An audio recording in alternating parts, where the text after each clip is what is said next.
आप लोगों के बीच में काम करने आई हूँ, मैं काम करूँगी। बेहट मेरी कर्मभूमि है और आजीवन मेरी कर्मभूमि रहेगी।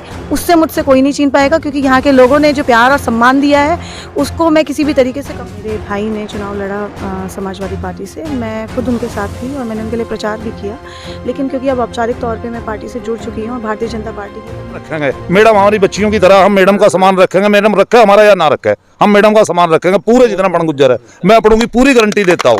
के मतदान में महज चंद दिन ही बाकी हैं। ऐसे में सहारनपुर के एक बड़े सियासी परिवार से ताल्लुक रखने वाली प्रेमदा राणा बेहट विधानसभा में लगातार बीजेपी के लिए वोट मांग रही हैं। ऐसे में आज वो बेहट विधानसभा के शिवालिक वन प्रभागीय क्षेत्र में वन गुजरों से मिलने आई हैं, उनका हालचाल जानने आई है। ऐसे में उनसे बातचीत कर लेते हैं। आखिरकार बेहट विधानसभा में वो लगातार सक्रिय हैं और कैसे देखते हैं इस बार के चुनाव को। जी सबसे पहले स्वागत है। धन्यवाद। तो चुनावी माहौल है, आज आप बेहट विधानसभा में पहुंची हैं, वन गुजरों से उनका हालचाल जाना है, तो किस तरह का रिस्पांस आप बेहट विधानसभा में देखेंगे? देखिए, चुनाव को मद्देनज़र रखते हुए हम सभी जानते हैं कि भारतीय जनता पार्टी बहुत ही भारी मतों से जीतने जा रही है और हमारे जो प्रत्याशी हैं श्री राघव लखनपाल जी, वो एक बहुत ही भव्य तरीके से जीतने जा रहे हैं और ये सब मुमकिन हो पा रहा है क्योंकि लोगों का प्यार और लोगों का साथ उनके साथ है। एक तरफ गठबंधन से इमरान मसूद है, एक तरफ बीएसपी से यहाँ माजिद अली, तो बीजेपी को कहाँ खड़ा देखती हैं? बीजेपी सबसे आगे है और निश्चित तौर पे सबसे आगे है। हालांकि जैसा कि आप कह रहे हैं कि गठबंधन है समाजवादी का और कांग्रेस का। इमरान मसूद गठबंधन से लगातार चुनावी ताल ठोक रहे हैं जी। और जीत का भी एक बड़ा दम भर रहे हैं, कह रहे हैं हम इस बार चुनाव जीत रहे हैं। देखिए, उसका जो प्रमाण है वो तो 4 जून को ही पता चलेगा। और भारतीय जनता पार्टी के जो हमारे प्रत्याशी हैं वो एक बहुत ही साफ छवि के प्रत्याशी हैं और हमेशा ही लोगों के बीच में बने रहे हैं। भारतीय जनता पार्टी ने बहुत से विकास कार्य किए हैं, सब लोगों को आगे बढ़ाने का काम किया है और निश्चित तौर पे सब लोग ये चाहते हैं कि भारतीय जनता पार्टी जीते और एक बार फिर सरकार बने, ताकि जो भी रुके हुए कार्य हैं और भी विकास की तरफ जो हमारे देश को आगे बढ़ाने का जो हमारा कार्य है उसको हम पूरा कर सकें। आपके भाई सपा के लिए प्रचार कर रहे हैं कार्तिकेय राणा और आप बीजेपी से प्रचार कर रही है, तो कैसे देखते हैं आप? क्या चुनावी माहौल में आप भी चुनाव लड़ने का मन बना चुके हैं? देखिए, आपने 2 सवाल किए। सबसे पहला सवाल, उसका जवाब मैं आपको देना चाहूँगी। हर परिवार में अगर 5 भाई हैं तो 5 एक जैसे नहीं हो सकते। सबकी अपनी अपनी एक विचारधारा होती है, अपना अपना काम करने का तरीका होता है। आपके भाई सपा से चुनाव भी लड़ चुके हैं देवबंद से और बहुत नज़दीकी अंतर से वो चुनाव हारे थे। इस बार फिर वो इमरान मसूद के साथ लगातार प्रचार प्रसार कर रहे हैं। हाँ, जब मेरे भाई ने चुनाव लड़ा समाजवादी पार्टी से, मैं खुद उनके साथ थी और मैंने उनके लिए प्रचार भी किया। लेकिन क्योंकि अब औपचारिक तौर पे मैं पार्टी से जुड़ चुकी हूँ और भारतीय जनता पार्टी की कार्यकर्ता हूँ, तो मुझे लगता है। ऐसा क्या हुआ जो आप भारतीय जनता पार्टी से प्रभावित होकर के आज प्रचार प्रसार कर रही हैं पार्टी? भारतीय जनता पार्टी से मैं हमेशा से ही प्रभावित रही हूँ और संगठन की सोच को बहुत पहले से फॉलो करती हूँ। 2022 में क्योंकि मेरे भाई का चुनाव निश्चित था कि मतलब उसको चुनाव लड़ना है, तो उस समय परिवार का साथ देना मुझे ज़्यादा बेहतर लगा, तो इसी वजह से उस समय मैंने पार्टी ज्वाइन करना ठीक नहीं समझा। बेहट विधानसभा से आपकी सक्रियता और लगातार जनसंपर्क, तो क्या इसके मायने देखे जाए? देखिए, निश्चित तौर पे मैं आपको बता चुकी हूँ पहले ही कि बेहट मेरे लिए मेरी कर्मभूमि है। तो 2027 की तैयारी तो नहीं है? तैयारी तो मुझे लगता है कि वो तो जनता के हाथ में है, जनता चाहेगी तो आगे बढ़ाएगी। बाकी एक जो प्यार और विश्वास और जो सम्मान मुझे यहाँ के लोगों से मिला है, और मैं उसका बहुत सम्मान करती हूँ और पूरी तरीके से अपने लोगों के लिए खड़े होकर काम करना चाहती हूँ और करूँगी। तो आज प्रचार प्रसार के दौरान वन गुजरों ने आपको एक भारी समर्थन दिया है, एक तरफा वोट देने की बात कही है, तो आगे भी क्या उम्मीदें इनसे रखती हैं और जो इनकी तमाम समस्याएं हैं उन पर क्या आपका जो है फोकस रहने वाला है? उम्मीद से ज़्यादा मुझे इनकी समस्याओं पे फोकस करना है, क्योंकि जहाँ पे विश्वास होता है वहीं पे एक उम्मीद होती है। तो उनके विश्वास को ध्यान में रखते हुए, उनकी परेशानियों को मद्देनज़र रखते हुए मेरा एक यही एम है कि जो भी इनकी बेसिक समस्याएं, क्योंकि देखिए right to live and right to live healthy, ये हमारा कॉन्स्टिट्यूशनल राइट है, तो उसको ध्यान में रखते हुए मुझे लगता है कि साफ़ पानी, साफ़ हवा, ये सबका अधिकार है। और जो बेसिक चीज़ें हैं अगर हम वही उनको नहीं प्रोवाइड कर पाएंगे, उनके लिए नहीं कर पाएंगे, तो फिर हमारा समाज सेवा में होना या हमारा राजनीति में होना, फिर ये मतलब ये लोग लंबे अरसे से सपा, बसपा और कांग्रेस को वोट करते आए हैं। इस बार जो इन्होंने परिवर्तन आया है, मन बदला है, बीजेपी के साथ जाने के लिए तैयार हुए हैं और भारी समर्थन भी यहाँ मिला है, तो आगे क्या आपकी रणनीति रहेगी इनके लिए? क्या रोड मैप रहेगा पूरा कार्य को लेकर? इनकी जो भी बेसिक समस्याएं हैं उनको पूरी तरीके से ठीक करना है। इन्होंने सबसे पहले बताया पानी की समस्या है, बिजली की समस्या है, और जो भी इनकी आम समस्याएं हैं उनको मद्देनज़र रखते हुए इनकी सारी परेशानियों को दूर करने का काम करना है। और एक परिवार की तरह मैं आज इनसे जुड़ी हूँ और उम्मीद करती हूँ इसी परिवार को अपना परिवार मानते हुए इनके लिए कार्य करने की। अंतिम सवाल, आप क्या चुनाव लड़ेंगी तो कहाँ से लड़ेंगी? ये पार्टी का निर्णय है, ये मेरा निर्णय नहीं है। पार्टी जहाँ से भी मौका देगी, पार्टी जहाँ से भी मौका तो आप देगी, तैयार हैं पूरे तरीके से?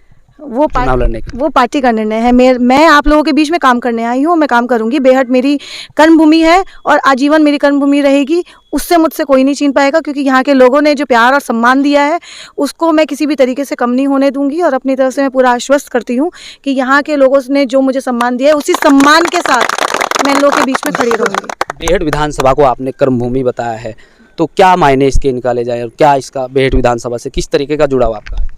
मेरा दिल का जुड़ाव है। जब मैंने काम करने की शुरुआत की तो लोगों ने बहुत ही खुले मन से और पूरे दिल से और मुझे आशीर्वाद दिया, मेरा साथ। परंपरागत रूप से तो आप देवबंद विधानसभा से आते हैं और वहीं से कई बार आपके पिताजी भी चुनाव लड़े, विधायक रहे, मंत्री रहे, तो इस बार बेहट से आपने चुनाव प्रचार प्रसार का मन बनाया है, तो क्या है मुख्य वजह? देखिए, चुनावी माहौल की बात नहीं है। बेहट में मैं पिछले 2.5 साल से सक्रिय हूँ और देवबंद मेरी जन्मभूमि है। वहाँ के लोग भी मुझसे जुड़े हुए हैं और बशर्ते मुझे लगता है कि व्यक्ति कहीं का भी आ जाए, चाहे वो देवबंद का है, चाहे वो बेहट का है, चाहे वो रामपुर मनियारन का आ जाए, नकुड़ का आ जाए, गंगो का आ जाए, मेरे लिए तो वो अपने लोग हैं। जो अगर विपक्षी दल का भी कोई व्यक्ति आता है उसको भी मैं हाथ जोड़ के नमस्कार करती हूँ और उसके भी काम करने की कोशिश करती हूँ। तो मेरे लिए तो सब एक समान है। लेकिन ये जो लोग हैं ये मेरा परिवार है और मैं एक ही मोटिव से यहाँ पे आई हूँ काम करने के लिए कि मुझे यहाँ के लोगों को एक बेहतर जीवन देना है, बेहतर ज़िंदगी देनी है। और जो भी विकास कार्य आज तक हो जाने चाहिए थे, जो नहीं हुए हैं, उनको पूरा करने की मेरी पूरी कोशिश रहेगी। बेहट विधानसभा में देखिए और लोग हमारे साथ मौजूद हैं, देख सकते हैं किस तरीके से यहाँ वन गुर्जर एकत्रित हैं और लोगों से बातचीत कर लेते हैं। जी, आप अपना नाम बताइए। मेरा नाम गुलाम नबी जी है, मैं चपड़ी खोल से रहता हूँ, वन गुर्जर। चुनावी माहौल है, क्या है इस बार फिर दिल में? हमारे यहाँ का जो माहौल है, 70 मैम साल आपके बीच पहुंची हैं आज आपका हालचाल जानने के लिए, जी, जी, तो क्या है फिर दिल में? जैसे मैम हमारे सामने यहाँ पे आई है, ये पहले राजनीति वाले इंसान जो हमारे बीच में ये महिला यहाँ पे लेडीज आई है, हम इसको तहे दिल से अपना विश्वास दिलाते हैं कि हमारे कब्जे में सिर्फ एक मात्र वोट है हमारा, ये देना हमारा फर्ज है। आप जो है लगातार जो पहले लंबे अरसे से सपा बसपा कांग्रेस को वोट करते आए हैं, जी, जी, तो इस बार क्या ऐसी नौबत आन पड़ी जो आप मैम के साथ या फिर कहें बीजेपी के साथ चल पड़े? ये हमारी मजबूरी बनी सर। इस मजबूरी क्या है कि 70 है वो मजबूरी जो आज है आपको इतना बड़ा परिवर्तन? जी जी जी, ये मजबूरी हमारी ये है कि हमारे घरों की स्थिति देखिए, आप हमारे घर में आए, हमारी पोजीशन देखिए, आज भारत कहाँ से कहाँ है। हमारे पास पीने के लिए पानी नहीं बना इतने सालों में, और चांदने के लिए हम लकड़ी जलाकर रोटी खा रहे हैं। जैसे हमारी सरकार ने 10 विधायक हैं सपा के, वो आते हैं कभी हालचाल जानने? वोट लेने के लिए आए थे, MP साहब भी वोट लेने के लिए आए थे, और फजलुर रहमान BSP जी।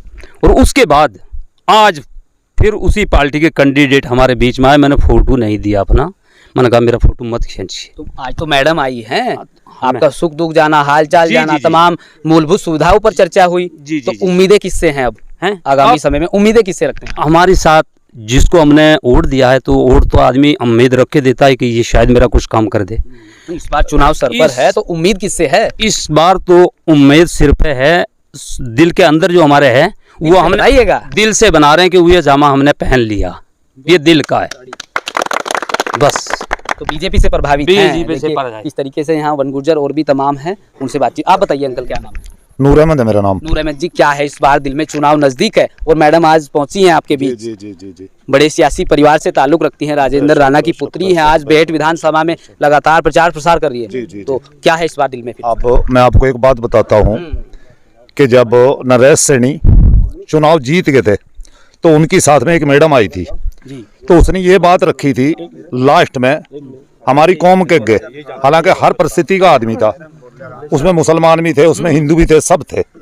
तो उस मैडम ने सिर पे से पल्ला उतार करके लास्ट जब पब्लिक जाने लगी तो पल्ला उतार करके उसने सिर से और इस तरीके से भीख मांगी थी कि मैं तुम्हारी बहन हूँ, मैं इस समय आपसे भीख मांग रही हूँ।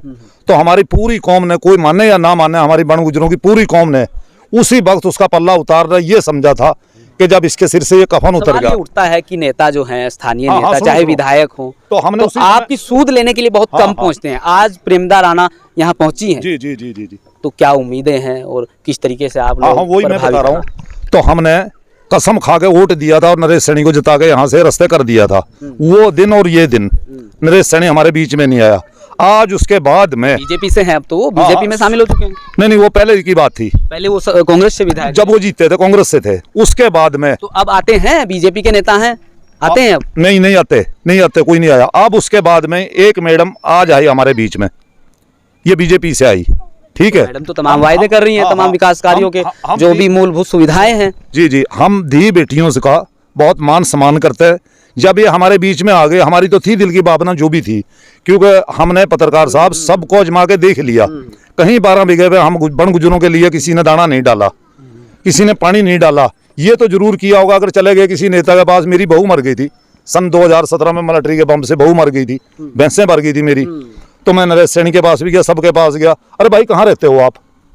पहले तो हमारे डेरों में गया, हमारे घरों में रहे और पीठ पे थापी थप तपाई। और उस टाइम ये कहता हम तो आपको जानते नहीं, कहीं देखा नहीं हमने तो आपको। इसलिए नरेश सैनी से नाराज हैं। ठीक, नहीं, अब नाराज नहीं है। चुनाव नजदीक है, अब ऐसा अब बताइए दिल में है क्या फिर इस बार? आज जब मैडम हमारे बीच में आए, हमने पहले ही मशवरा कर रखा है। लंबे अरसे से कांग्रेस और बसपा और जी, सपा जी, को वोट जी, करते जी, आए हैं जी, आप लोग। जी, जी। तो इस बार बताइए क्या है? ये हमने पहले ही 1 महीने से तय कर रखी है कि इस समय हमने जब सबको जिता के यहाँ से भेज दिया और देख लिया, इस समय हमने मैडम का सम्मान इस समय रखेंगे। मैडम का सामान रखेंगे। मैडम हमारी बच्चियों की तरह हम मैडम का सामान रखेंगे। मैडम रखे हमारा या ना रखे, हम मैडम का सामान रखेंगे पूरे जितना बन गुजर है। मैं अपनों की पूरी गारंटी देता हूँ।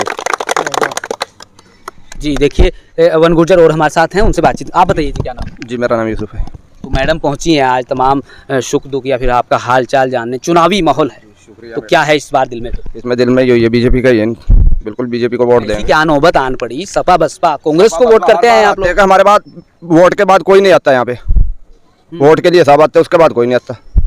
अच्छा, जी, तो हमारा काम तो कोई करता नहीं है। प्रेमदा मैडम पहुंची हैं आपके पास, तो क्या इनका साथ दोगे? जी बिल्कुल, क्यों नहीं देंगे साथ, जब खड़े हो गए उनके साथ।